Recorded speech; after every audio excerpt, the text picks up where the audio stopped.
नमस्कार, ये सीधी तस्वीरें ग्वालियर न्यूज़ लाइव पर देख रहे हैं आप। मेरा नाम है राघव अग्रवाल। फिलहाल हम दिमनी विधानसभा के धनीराम का पूरा इलाके में मौजूद हैं, जो कि किसरौली गांव में पड़ता है। और जैसा कि हम सभी जानते हैं कि 25 साल का जो रिकॉर्ड है वो चंबल के इस इलाके में टूटा है। यहाँ पर जो बाढ़ आई है कुछ दिन पहले, इसने 25 साल का रिकॉर्ड तोड़ा है। 25 साल में ऐसी बाढ़ इस एरिया में, इस पूरे क्षेत्र में जो चंबल संभाग का है वहाँ पर नहीं आई है। हम इस ग्राम के अंदर मौजूद हैं। यहाँ पर भी बाढ़ के कारण जो स्थितियाँ बनी हैं वो काफ़ी ज़्यादा गंभीर थी। और आज हम जब यहाँ पर दौरा करने के लिए पहुंचे थे तो हमें सौर ऊर्जा विकास निगम के अध्यक्ष गिरिराज दंडोतिया जो हैं वो भी हमारे साथ मौजूद हैं। यहाँ पर मौके पर ही ये दौरा करने के लिए आए हुए थे ग्राम के अंदर, तो हमने सोचा यहाँ पर इनसे भी बातचीत कर ली जाए। गिरिराज जी, ये बताइए कि जो क्षेत्र है यहाँ पर 25 साल का रिकॉर्ड टूटा है, किस प्रकार से यहाँ पर सरकार काम कर रही है? आपका विधानसभा क्षेत्र भी है, कहीं ना कहीं किस प्रकार से आप व्यवस्थाएँ बनाने में लगे हुए हैं? यहाँ पूरा क्षेत्र हमारा जो 10-12 गाँव हैं पूरे बाढ़ से प्रभावित हुए हैं। सारे घरों में पानी भरा है, रहने का खाने का सामान नष्ट हो चुका है पूरी तरह से, खेती बाड़ी पूरी बर्बाद हो चुकी है। यहाँ पर ये लोग बिल्कुल धरातल पर आ चुके हैं। ऐसी स्थिति में सरकार पूरी तरह से, हमारे मुख्यमंत्री माननीय शिवराज सिंह जी, माननीय महाराज सिंधिया जी अभी दौरा किया उन्होंने, और उन्होंने पूर्ण रूप से आश्वासित किया है कि पूरा मुआवजा मिलेगा। जिसके घर बर्बाद हुए हैं उनको घर बसाए जाएंगे। जो लोग हर साल नदी आने का काम हो गया है, ये मैं तीसरी दफ़े देख रहा हूँ कि, और तीसरी दफ़े इस बार तो इतनी नदी आई है कि जान बहुत मुश्किल से लोगों ने बचा पाई है। माल तो सारा बर्बाद हो गया, आदमी का जो खाने का पीने का जो सामान पूरी साल का भूसा था वहाँ तक बचा नहीं है। लोग बिल्कुल बेघर हो गए हैं और सड़क पर आ गए हैं। अब इनके विस्थापित करने का जो मसला चल रहा है, अगर ये सब लोग तैयार हैं तो महाराज सिंधिया जी और सीएम साहब ने इस बात का बिल्कुल कलेक्टर को निर्देश दे दिए हैं कि जल्दी से जल्दी बसाहट जिनकी दूसरी जगह इन्हें विस्थापित करने का काम हमारी सरकार और हमारे वरिष्ठ नेतागण करेंगे।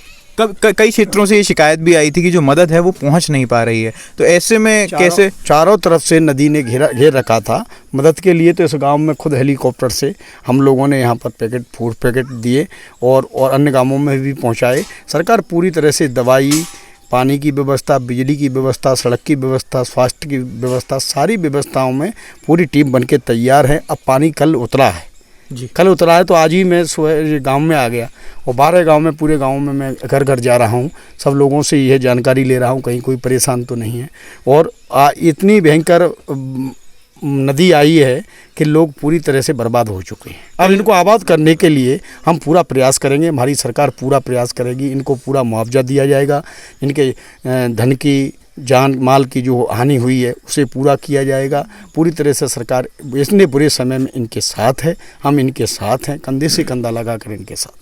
कहीं ना कहीं किसान के लिए जो सबसे अहम चीज़ होती है वो उसकी खेती होती है। मैं रास्ते में यहाँ पर जब आ रहा था देखा आसपास के जितने भी खेत थे सब पूरी तरह से तबाह हो चुके हैं। तो ऐसे में सरकार जो मुआवजा है उसकी क्या व्यवस्था करने वाली है और किस प्रकार से मुआवजा दिया जाए? एक किसान का पाई का मुआवजा दिया जाएगा। 100% नुकसान हुआ है, हमारी सरकार पूरी तरह से किसान के साथ है। ये किसानों की सरकार है। हम एक मुआवजा एक किसान का हम दिलवाएंगे। हर किसान के जितना भी नुकसान हुआ है उसकी भरपाई करने का पूरा प्रयास किया जाएगा। और सिंधिया जी ने यहाँ तक कह दिया है कल कि हर किसान के हर घर पर जिसका नुकसान हुआ है उसको मुआवजा मिलेगा। उसकी लिस्ट लगेगी कि आपके 25 बीघा पे आपको इतना 1 लाख रुपया आपको दिया गया है, इतना 1000 रुपया दिया गया है। उसकी लिस्ट और पारदर्शिता के साथ काम किया जाएगा। चाहे पटवारी हो, चाहे आरआई हो, चाहे तहसीलदार हो, चाहे एसडीएम हो, जो भी अधिकारी होंगे पूरी ईमानदारी के तहत काम करेंगे। और कहीं पर भी त्रुटि पाई जाएगी तो उस अधिकारी को बख्शा नहीं जाएगा, उसको जीवन भर के लिए घर बैठा दिया जाएगा।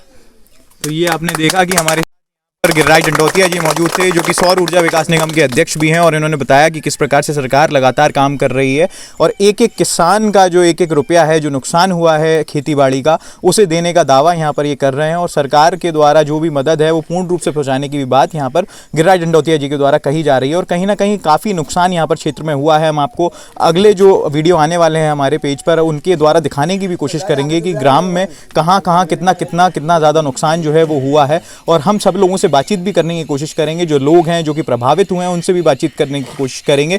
फिलहाल यहाँ इस वीडियो को समाप्त कर रहे हैं, लेकिन मैं आप सभी से आग्रह करूंगा कि आप इस वीडियो को ज़्यादा से ज़्यादा शेयर करें, ज़्यादा से ज़्यादा लोगों तक पहुँचाएँ, ताकि लोग देख सकें कि जो शहर में रहने वाले जो लोग हैं वो देख सकें कि किस प्रकार से जो ग्रामीण क्षेत्र है हमारे आसपास, हमें पता भी नहीं चल पाता है, हम शहर में रहते हैं और हमारे ग्रामीण क्षेत्रों के अंदर कितना नुकसान हो जाता है ये हमें पता भी नहीं चल पाता है। तो लोग जान सकें कि कितना ज़्यादा नुकसान हुआ है, लोगों की जान पर बनाई थी, लोगों ने अपने जो जानवर हैं, जो पालतू जानवर हैं, जो पशुपालन होता है गाँव के क्षेत्रों में, उनको खो दिया है। साथ ही साथ कई लोग तो ऐसे हैं जिन्होंने पूरी खेती बाड़ी भी खो दी है और घर भी अब रहने के लिए बचा नहीं है। फिलहाल यहाँ इस वीडियो को समाप्त कर रहे हैं। बाकी ताज़ा तरीन खबरों के लिए देखते रहें ग्वालियर न्यूज़ लाइव। धन्यवाद।